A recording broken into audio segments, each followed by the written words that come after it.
গিরিরাজ খণ্ডের 10ম অধ্যায় অনুযায়ী শ্রী রাধারানী এবং ভগবান শ্রীকৃষ্ণ যখন মর্তে আসার ইচ্ছা প্রকাশ করেন, তখন রাধারানী ভগবানকে জিজ্ঞেস করলেন, মর্তে কি এমন কোনো জায়গা আছে যেখানে আমি শান্তিতে এবং একান্তে নিরিবিলিতে বসবাস করতে পারব এবং যেখানে কোনো রকম অশান্তি আসবে না? তখন ভগবান শ্রীকৃষ্ণ তার হৃদয়ের দিকে দৃষ্টি নিক্ষেপ করতে বললেন। ভগবানের হৃদয়ের পুঞ্জীভূত রশ্মি থেকে একটি পর্বতের আকার ধারণ করে।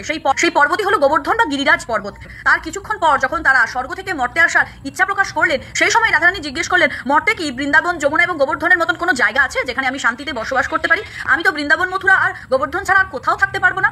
তো এই শব্দের পরিপ্রেক্ষিতে গর্গ সংহিতায় উল্লেখ পাওয়া যায়, ভগবান শ্রীকৃষ্ণ 84 ক্রোশের একটি ব্রজমণ্ডলকে মর্তে পাঠিয়ে দেন শ্রী রাধা। রাধেশ্যাম সবাইকে। এখানে বন্টি বলল যে ভগবান মানে আমাদের রাধা মাধব স্বর্গে থেকে মর্তে নেমে এসেছিলেন লীলা করবার জন্য। এটা নিয়ে আমার একটা ছোট্ট মন্তব্য আছে। আমি বলছি না বন্টি ভুল বলেছেন, মানুষ মাত্রে হতেই পারে ভুল, কিন্তু উনি সনাতন ধর্মের প্রচার করে আর আমি ওনাকে ফলো করি, ওনার প্রায় ভিডিও দেখি, ওনার অনেক জ্ঞান। কিন্তু এই লাইনটা নিয়ে আমার জাস্ট একটু মন্তব্য আছে। আমি বেশি জানি না, তবুও আমি আমার সদ্গুরুদেব ভগবান বা বিভিন্ন শাস্ত্র সাধুসন্তের বক্তব্য থেকে, সৎসঙ্গ থেকে আমি যেটুকু শুনেছি সেটুকু আমি জাস্ট একটু ক্লিয়ার করতে চাই। ভগবান ভগবদ্গীতায় 15 নম্বর অধ্যায় 6 নম্বর শ্লোকে বলছে, ন তদ্ভাসায়তে সূর্য ন শশাঙ্ক ন পাবক ইয়ৎ গতবা ন নিবর্তন্তে ততধাম পরমম মম।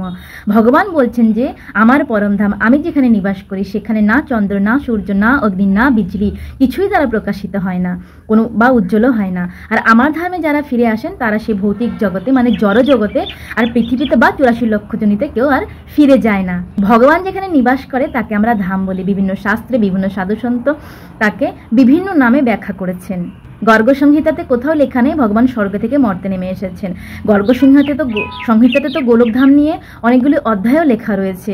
সেখানে উল্লেখ করেছে যে ভগবান নিত্য বৃন্দাবন মানে গোলক বৃন্দাবন থেকে আমাদের ভারতভূমিতে যে বৃন্দাবন আছে সেখানে কিভাবে অবতরণ হয়েছিল, সাথে কে কে এসেছিল, যশোদা মা কে ছিল, যশোদা মা কে হবে, গোপী কে হবে, গোপ কে হবে, বিভিন্ন গায়ে পুরো বৃন্দাবনের প্রত্যেকটা বিবরণ দিয়েছেন। গিরিরাজ, গিরি গোবর্ধন মহারাজ সবাইকে নিয়ে অনেক বিবরণ, যমুনা মা, বৃন্দাবনের রাজ, অনেক সবকিছু পুরো বৃন্দাবন নিয়ে ওখানে উল্লেখ করা রয়েছে। কিন্তু কোথাও লেখা নেই যে ভগবান স্বর্গের থেকে মর্তে নেমে এসেছেন। ব্রহ্ম সংহিতাতে 5 নম্বর অধ্যায় 37 নম্বর শ্লোকে খুব সুন্দর একটা বর্ণনা করা হয়েছে। আনন্দ চিন্ময় রস প্রতিভাবিতা বিস্তার ভিয়া এব নিজ রূপ তয়া কলাভিহি গোলোক এব নিবসত্ত খিলাত্মভৌত গোবিন্দম পুরুষম তমহম ভজামিহি। মানে যে সর্বাত্মা সর্বব্যাপী হয়েও আনন্দ চিন্ময় রসে প্রতিভাবিত হয়ে নিজেই সর্ব আত্মা গোপ গোপী গায় হয়ে সকল রূপে যিনি যেখানে যেই ধামে বাস করছেন সেই গোলক ধাম আর সেই আদি পুরুষ গোবিন্দকে আমি প্রণাম করছি আর ওনার শরণাগতি গ্রহণ করছি। এটা আমি না, স্বয়ং ব্রহ্মদেব ব্রহ্ম সংহিতাতে বর্ণনা করেছেন। গোলক ধামকে গোলক বৃন্দাবন, বৈকুণ্ঠ ধাম, সাকেত ধাম, পরম স্থান, সনাতন আকাশ, এভাবে আরও বিভিন্ন নামে আমরা শাস্ত্রে এটার উল্লেখ পাই। ভগবানের নিবাস স্থান আমাদের ধারণার অনেক উপরে।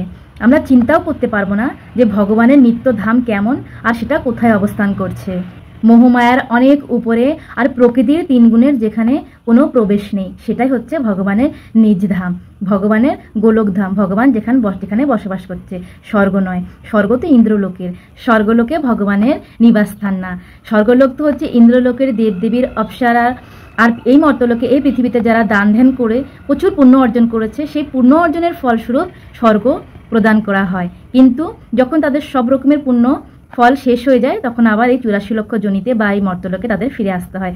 ভগবান স্বর্গলোকে থাকে না, ভগবান তার নিজ ধাম গোলক বৃন্দাবনে আছেন। আমার এই মন্তব্যটা যদি কারো খারাপ লেগে থাকে বা ভুল হয়ে থাকে তার জন্য আমি ক্ষমা প্রার্থী, কিন্তু এটাই সত্য।